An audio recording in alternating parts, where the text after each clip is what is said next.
అందరికీ నమస్తే అండి.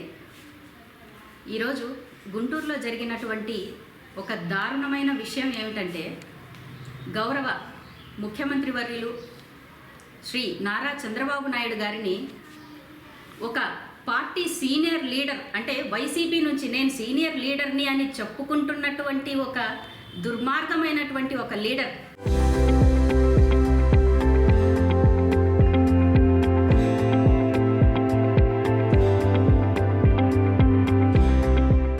అదే నోరేసుకొని పడిపోతూ ఉంటారు కదా, అంబటి రాంబాబు గారు.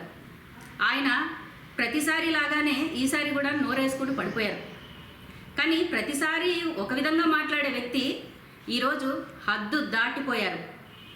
వాస్తవానికి రాష్ట్రంలో ఎక్కడ చూసినా కానీ కూడా వైసీపీ నాయకత్వం ఉన్నప్పుడు, అలాగే మరి ఇప్పుడు ఉన్నటువంటి కూటమి ప్రభుత్వం పైన కూడా ఈ వైసీపీ నాయకులు ప్రవర్తించే ప్రవర్తన కానివ్వండి, ఉపయోగించే పదాలు కానివ్వండి, చాలా దారుణాతి దారుణంగా ఉన్నాయి.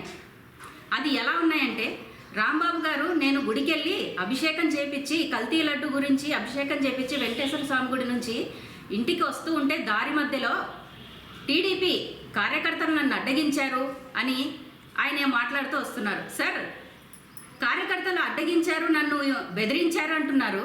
అసలు మిమ్మల్ని బెదిరించాల్సిన అవసరం ఏముందండి? అసలు మీరు ఏం మాట్లాడుతున్నారో అర్థమవుతుందా? ఒక సీనియర్ లీడర్ అంటున్నారు. మరి సీనియర్ లీడర్ అయ్యుండి కూడా కనీసమైన విజ్ఞత లేదా? పదాల పట్ల ఏ పదం ఉపయోగించాలని తెలీదా? ఒక రాష్ట్ర ముఖ్యమంత్రిని పట్టుకొని ఆ పదాలు మేము ఇప్పుడు ప్రెస్ ముందు చెప్పకూడదు, ఎందుకంటే వినిపిస్తామండి. వినండి. ఇంత దారుణంగా ఒక సీనియర్ లీడర్ మాట్లాడడము ఇది ఎంతవరకు సమంజసం? అంటే మీ వైసీపీ పార్టీకి తెలిసినటువంటి పదాలు ఇవే, మీ నాయకుడు మీకు నేర్పించినటువంటి పదాలు ఇవే, ప్రజల్లోకి వస్తున్న పదాలు కూడా ఇవే.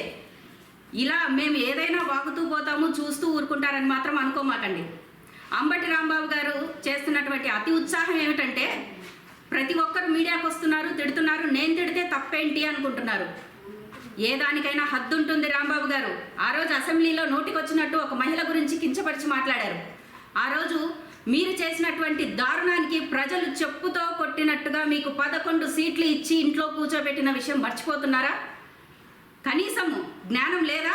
ఈరోజు ఒక సీఎంని పట్టుకొని రాష్ట్ర ముఖ్యమంత్రిని ఇంత దారుణమైన పదాలతో ఉపయోగిస్తున్నారే, కనీసం సిగ్గు శరం అనేది ఏదైనా ఉందా మీకు? మీ నాయకుడు ఇదేనా మీకు నేర్పిస్తున్నది? మీరు మహిళల్ని ఇంటి దగ్గర ముందస్తుగానే పెట్టుకున్నారు, మీ మహిళా కార్యకర్తల్ని. విజువల్స్ అన్నీ వస్తున్నాయి, చూస్తూనే ఉన్నాం. మళ్ళీ మీడియాకు వచ్చేయమంటున్నారు. తెలుగుదేశం మహిళలు వాళ్ళు వచ్చారు, మా ఇంటి మీదకి రాళ్ళు తీసుకొని వచ్చారు, కొట్టారు. అయ్యా అంబటి గారు, మీరు డైరెక్ట్గా చూడండి అయ్యా, మీ విజువల్స్లో మీరు తెప్పించి పెట్టుకున్నటువంటి వాళ్ళే కదా. అప్పటికప్పుడు రాళ్ళు ఎలా వచ్చాయి? మీ కార్యకర్తలే కదా. అంటే మీరే సీన్ క్రియేట్ చేస్తారు, మీరే తిడతారు, మీరే మళ్ళీ మా మీద బురద జల్లుతారు. ఏంటి తమాషాగా ఉందా? అసలు ఏమనుకుంటున్నారు మీరు? మేము రాష్ట్ర తెలుగుదేశం పార్టీ తరపు నుంచి, మహిళా కమిటీ తరపు నుంచి అంబటి రాంబాబు గారిని వెంటనే అరెస్ట్ చేయాల్సిందే. అంబటి రాంబాబు గారు బహిరంగంగా చంద్రబాబు నాయుడు గారికి క్షమాపణ చెప్పాల్సిందే. ఆయన ఎంతో సున్నితంగా నేను చంద్రబాబు నాయుడు గారిని అనలేదే అంటున్నారు. మరి ఈ వీడియోస్ ఉన్నాయి కదండి, డైరెక్ట్గా మీరు ఆయన అనింది. అంటే అది నిజం కాదా? తిడతారు, మళ్ళీ వెంటనే మీరే కాదంటారు. ఇది సరైన పద్ధతి కాదు. మీ వైసీపీ నేతలు ఇప్పటికైనా బుద్ధి తెచ్చుకోండి.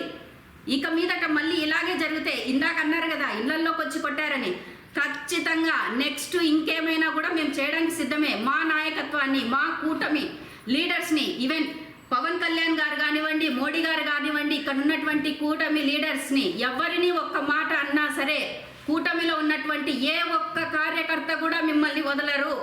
పరిగెత్తించి మరీ ఖచ్చితంగా కొట్టే రోజులు దగ్గరలోనే ఉన్నాయి. మీ ఇలాంటి ప్రవర్తన ఉన్నప్పుడు దయచేసి ఇకనైనా బుద్ధి తెచ్చుకొని బహిరంగంగా క్షమాపణ చెప్పాల్సిందే అంబటి రాంబాబు గారని మేము మహిళా కమిటీ తరపు నుంచి, బద్వేల్ నియోజకవర్గం తరపు నుంచి డిమాండ్ చేస్తున్నాం. Local to global news at your fingertips. మీ చేతిలో ఒక ఆయుధం. Download Raw TV app. Media legend Ravi Prakash is back.